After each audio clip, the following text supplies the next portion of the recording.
اعوذ بالله من الشیطان الرجیم بسم الله الرحمن الرحیم. ملګرو تاسو په سوشل میډیا ګورئ، تاسو ته به پته ومي چې په سوشل میډیا مختلف پلیټفارم خلک ګوري، مختلف خبرونه پکې گردش کوي. خو خاص کر ما تاسو سره یو څو خبرې شیر کول غوښتل، او خاص کر چې کوم په پاکستان کې خارجه یعنی بار ملکی هر څونه د هر ملک چې هغه وي یوازې افغانیان نه، نو حکومت اعلان کړی دی چې یاره د روان 1 تاریخ پورې به دوی په رضاکارانه طور که ووتل خو ټیک ده، که نه د هغې نه پس به خلاف قانوني کاروایي کېږي. ملګرو بیا پکې د خوشحالۍ یو خبر بل رالو چې یاره دغه خلک چې کوم دي نو د برطانیې حکومت یا های کمیشن اعلان کړی دی چې یاره دغه خلک به برطانیې ته راځي. نو ډېر زمونږ افغاني وروڼه هم خوشحاله دي، الله پاک دی بوزي چې کوم ځای کې هغوی خوشحاله هلته دی الله پاک بوزي. خو بهرحال هغوی هم په دې تکل او تګ او دو کې دي چې یاره مونږ خو به لاړ شو، نو ښه خبره ده. خو خاص کر پاکستاني چې زمونږ کوم وروڼه دي هغوی هم دې کوشش کې دي چې یاره مونږ هم کوشش وکړو، مونږ هم دغه سایډ ته لاړ شو او یا مونږ ځان له څه افغاني کارډونه یا داسې څه غیر قانوني دستاویز جوړ کړو چې پاکستاني خپل ډاکومنټس کم دستاویز NIC او پاسپورټ وغیره نور چې زموږ سره کم د پاکستان د پیژنګلو ډاکومنټس وغیره وي دا ختم کو، او هم په دغه سایډ باندې یعنی د افغانیانو په نوم باندې مونږ هلته لاړ شو. نو زما وروڼو اصل کې مسله داسې ده چې په خبره ځان پویه کوي، ټیک د ډېر به پویه یم یا ډېرو ته به پته هم وي، خو څه زموږ وروڼه به داسې وي چې هغې ته به پته نه وي.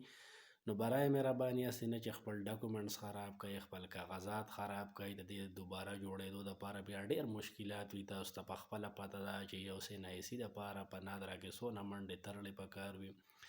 څونه دستخطې پکار وي او څونه هلته انتظار پکار وي، نو تاسو ټولو ته ښه پته ده. بیا پاتې شو خبره داسې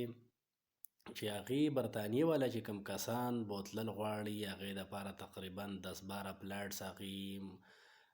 یعنی منتخب کړي دي، د دسمبر اخره پورې به هغې دا پلیټونه هفتهوار چلی. نو هغه خلک دي چې کله په اګست 2021 کې په افغانستان کې حکومت بدل شو، د طالبانو حکومت راغی، نو دغه خلک تقریبا د 2000 نه د 2500 پورې کسان دي چې هغه هلته یا په مختلفو ادارو کې پاتې شوي وو یا سیاسي خلک وو یا په مختلف نور داسې په مختلفو ځایونو کې پاتې شوي چې هغه د دې موجوده حکومت خلاف یعنی چې په افغانستان کې دی او یا مثلا لکه په افغانستان کې چې کوم موجوده د طالبانو حکومت دی د دې هغې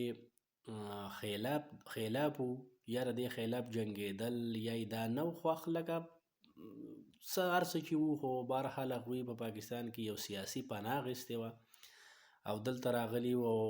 یعنی غیر قانوني اوسېدل په مختلفو هوټلو کې خاص کر اسلام آباد وغیره مختلفو ځایونو کې اوسېدل او هغې کې زیات څه خلک داسې هم چې هغې کې د برطانیې ویزې هم هغې ته جاري شوې وې، د مخکې نه هغې تلي راغلي هم هغه ویزې بیا هم ختمې شوې وې، نو هغه خلک برطانیې والا واپس غواړي او هغې بوتلل غواړي د پاکستان نه. نو هسې نه زما پاکستان وروڼو ته هم دا خواست دی چې هسې نه خپل ډاکومنټس خراب کوي، خپل کاغذونه خراب کوي او خپل NIC وغیره نور چې کوم داسې د ضروري ډاکومنټس دي هغه خراب نه کوي. او د هغې نه علاوه چې نور افغاني وروڼه دي نو خیر هغې کوشش وکړئ، کیدای شي که ستاسو هم پکې لاټري راوخیږي نو ښه خبره ده، ځکه چې زموږ څونه پښتانه دي او یا که څونه د دې علاقو د غریبو ملکونو څونه خلک دي نو هغې دې کوشش کې دي چې مونږ لاړ شو دغه ملکونو ته، یورپ ته لاړ شو او مختلف دغه ملکونو ته لاړ شو، نو ځان له محنت مزدوري کوو، خو په کار ده چې قانوني طریقه باندې قانوني طریقه استعمال شي او په هغې طریقه باندې لاړ شي. لکه مثلا غیر قانوني طریقې چې هر څونه دي او هغه که هر څه ذریعه باندې دي نو هغه غلطې وي، هغه کې د انسان ته مشکلات راځي، هغې کې مختلف مشکلات وي او یعنی مختلف حکومتونو د طرف نه هم سختیانې وي. او قانوني چې کومه لار وي نو که هغه ته هر ملک ته ځي او هغه که ته هر ځګي ته ځي او که هر ځای ته چې ځې نو تلی شي.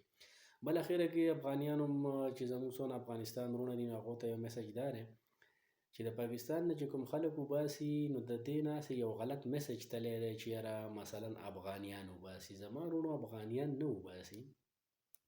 اصل کې دا هغه کسان وباسي چې کم کسان په پاکستان کې غیر قانوني اوسېږي، یعنې تاسو په مختلفو ملکونو کې پاتې شوي یئ، که هغه عرب ملکونه دي، که یورپ کنټریز دي، که هر ځای ځایونو کې دي، نو غیر قانوني